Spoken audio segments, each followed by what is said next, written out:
Muy buenos días, ¿cómo les va? Bienvenidos. Bueno, un horario extraño, ustedes pensarán, bueno, estamos un poco retrasados, pero con toda la misma energía y las ganas de poder analizar y entender un poco más de qué se trata esta nueva maternidad. Nosotros habíamos planteado en el programa de hoy poder abordarlo desde distintos puntos de vista, desde el punto de vista de lo social, qué es lo que le pasa a la mujer, por qué retrasa su maternidad y básicamente en cuanto a lo científico y a lo reproductivo, que se ha avanzado muchísimo en estos últimos años y en algunos casos sentimos que esto no hay un límite y no sabemos dónde se para.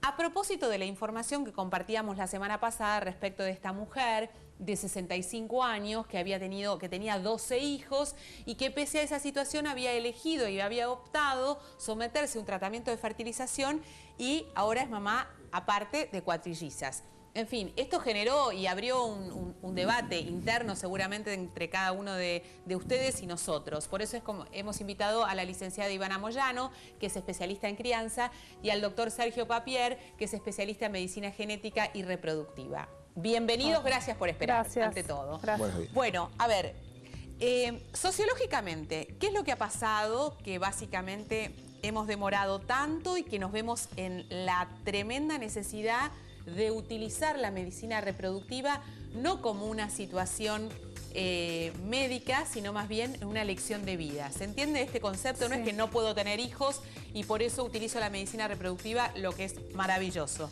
sino es que decido postergar la maternidad hasta los 45 años, ya a los 45 no me puedo quedar embarazada y entonces acudo a la medicina reproductiva. Sí, lo que vos decís es una problemática muy actual en lo que tiene que ver con la maternidad, digamos, es una nueva maternidad, ¿no? Como vos bien decías.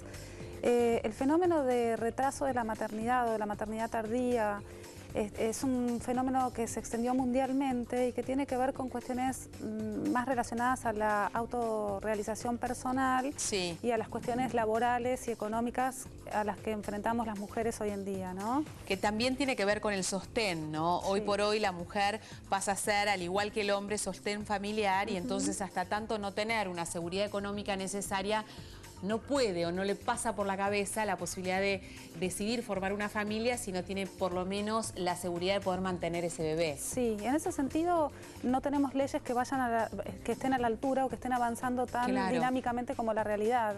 Lo que sucede es que si toda la sociedad comprendiese que tenemos que fomentar la maternidad y tenemos que tratar de hacer licencias por maternidad un poco más como los países nórdicos, más avanzadas, que fomenten la maternidad, las mujeres accederían seguramente mucho más temprano. Claro, también tiene que ver con eso.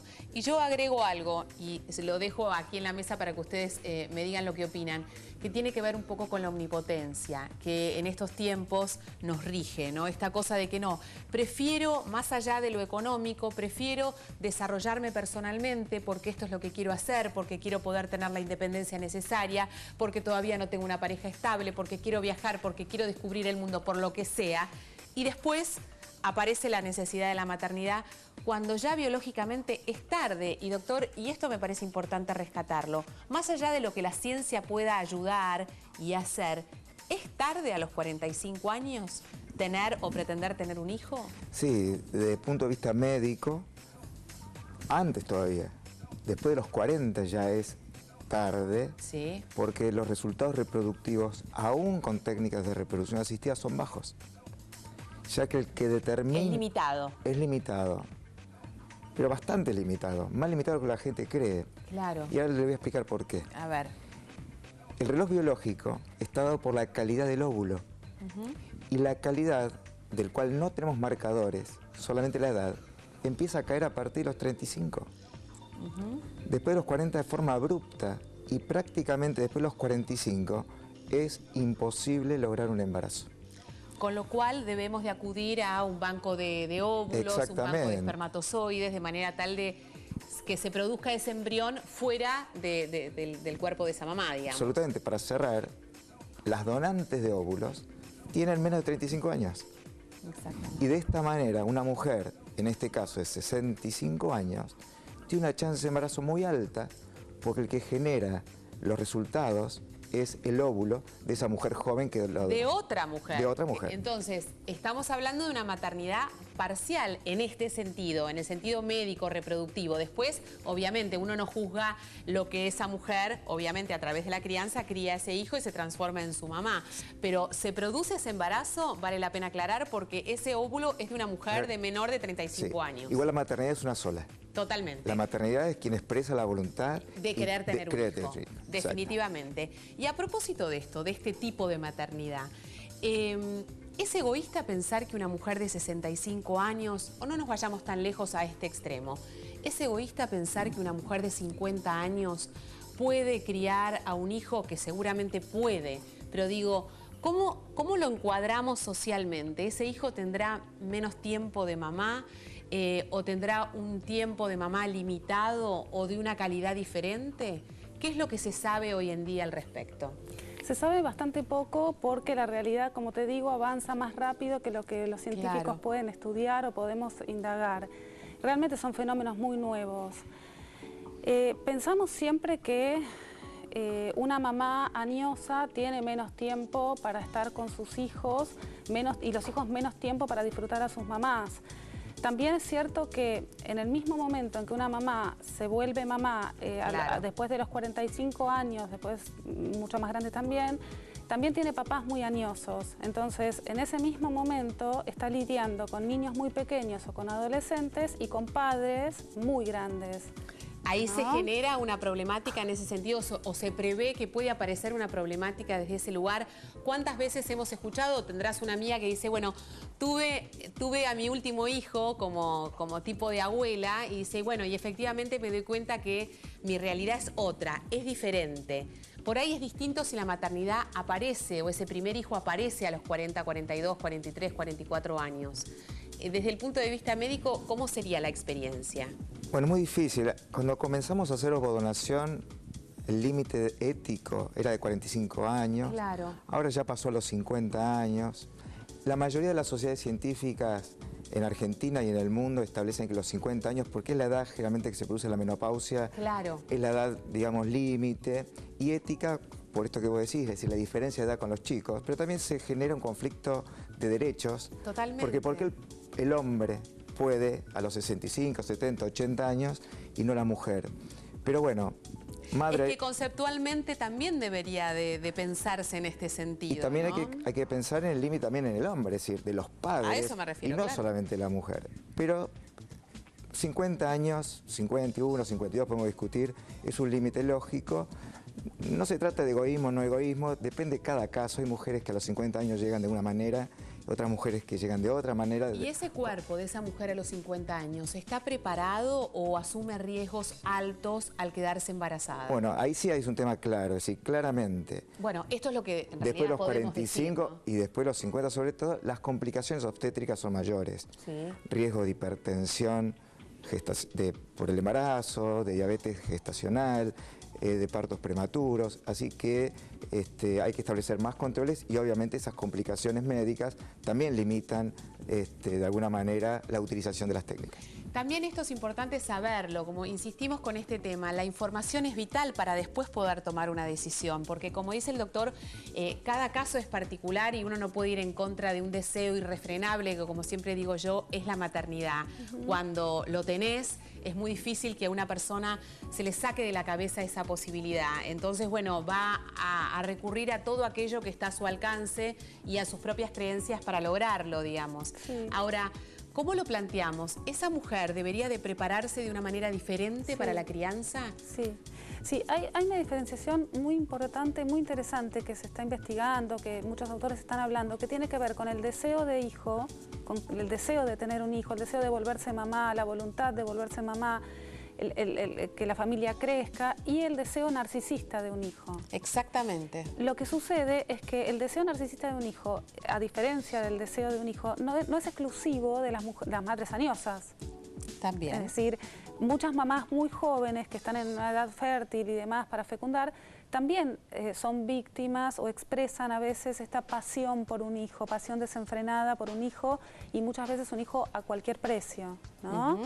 Cuando una mujer se vuelve mamá, lo primero que le pasa, por suerte, es que se destrona el narcisismo. Lo primero que pasa es que tu yo deja de estar en primer lugar. Está en otro lado. Sí, y este es el conflicto de identidad que las Claro. mujeres tenemos. Claro. Ahora, hay también una cuestión sociológica muy importante, y es que cuando una persona está en pareja, cuando una mujer está en pareja, un hombre y una mujer están en pareja, nunca están más separados biológicamente que en el momento de tener un hijo. Es decir, todo lo que la mujer tiene que poner el cuerpo para volverse mamá, Sí. a diferencia del varón que se vuelve papá sin poner el cuerpo, realmente es una suerte de desigualdad biológica muy grande, porque la mujer deja muchas cuestiones personales para volverse mamá. Claro, El tiempo de exactamente. embarazo más el tiempo de puerperio, que es mucho y bastante. Digo, y sumamos a la realidad ahora esta cantidad de situaciones de madres y padres solos, ¿no? Que crían a un hijo, que se suman a una nueva realidad Sí. reproductiva y de crianza también muy Sí, diferente, ¿no? Claro, las familias monoparentales. Claro. Y las familias también, las nuevas parentalidades, lo que se llama, ¿no? Las familias de parejas homosexuales, las mamás y los papás que están solos. Sí, sí, totalmente. Me gustaría tocar el tema del tema reproductivo y genético, porque también esto ha generado un cierto debate, no solamente las posibilidades que se le brinda a una persona a través de la ovodonación, sino de esta manipulación genética del embrión. Se decía que hoy, gracias a Dios, las infecciones o situaciones más graves evitaban que un niño termine muriendo en la sala de parto, gracias a Dios. Hoy se está hablando inclusive de que se puede evitar que ese niño nazca con el gen desvirtuado de los padres y se puede elegir el mejor embrión. ¿Cómo es este mecanismo? Porque uno lo escucha así al pasar y suena raro, suena extraño, pero ¿qué es lo que se busca en eso? Primero que no se hace por intermedio de la manipulación, sino por el lado de la prevención y la predicción. Es decir, hoy hay herramientas diagnósticas en genética reproductiva donde uno ya de antemano puede conocer el riesgo de que nazca un chico con un problema genético muy grave. Ejemplo, esta chica chilena con fibrosis quística, estaba pidiendo el tema de la eutanasia. Es decir, son enfermedades recesivas que ya se pueden saber el riesgo antes que esta mujer, la pareja, programe un embarazo. O sea que en realidad lo que se está buscando a través de esto es encontrar el patrón genético de esa pareja y de esa manera poder anticiparnos a qué es lo que se puede producir. El riesgo genético. El riesgo genético. Después no tiene nada que ver con lo que se produzca. Claro, con lo cual uno puede o hacer estudios genéticos en los embriones para determinar entonces... A través de una fertilización asistida, exactamente, cuál se implanta y cuál no. O si nace el chico ya saber que tiene esa predisposición y tomar decisiones preventivas. O como hizo Angelina Jolie, que tenía un riesgo de cáncer de mama y tomó una determinación de sacarse el órgano en riesgo, en este caso las mamas. A propósito del tema de los embriones, y yo creo que también esto debe ser un debate bastante importante para aquella persona que se somete a una fertilización asistida, embriones que quedan congelados. ¿Cómo uno lo resuelve mentalmente o psicológicamente a esta situación? Bueno, es complejo. Vos decís los embriones que quedan congelados y cuando uno ya decide que la familia hasta acá llegó... Claro. ¿No? Que no vas a traer más hijos. Digo, esto sucede y bastante a menudo.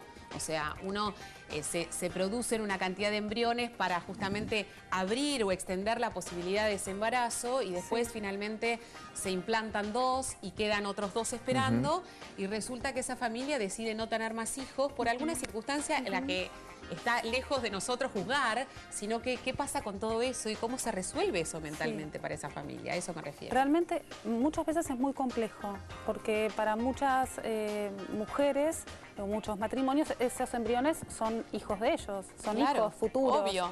Para otras personas está resuelto y creen que eso no es vida. Que no es un hijo. O que no es viable. Yo en este momento tengo una paciente que tiene 3 hijos, ella tiene 40 años y le quedan 3 embriones. Y los 2 tratamientos que hizo fueron exitosos, con lo cual esos 3 embriones que tiene son un tema para ella, porque ella no quiere, no desea más hijos. ¿No? Entonces es un debate, porque además no hay legislación, ¿no? Es complejo. Y exactamente, además, se abre, ¿no? Un camino ético muy importante que uno muchas veces busca a través de la ley que lo vayan guiando, ¿no? Porque definitivamente son situaciones complejas que se presentan. Igual esto ha cambiado también nuestras conductas, es decir, hoy se están usando menos óvulos a fertilizar, criopreservamos embriones para transferir una vez más, pero bueno, es verdad que hay muchos embriones congelados que no tiene un destino, que las parejas ya no lo quieren, y ahí sí es muy importante que haya una ley que establezca entonces qué conducta tomar frente a estos embriones que están congelados en las clínicas. Importantísimo. Bueno, tenemos que hacer la pausa, no me queda claro si me despido o voy a la... ¿Me despido? Me despido de los invitados. Bueno, es un programa raro. Gracias a ambos, gracias por la paciencia y ha sido muy interesante escucharlos a ambos. Bueno.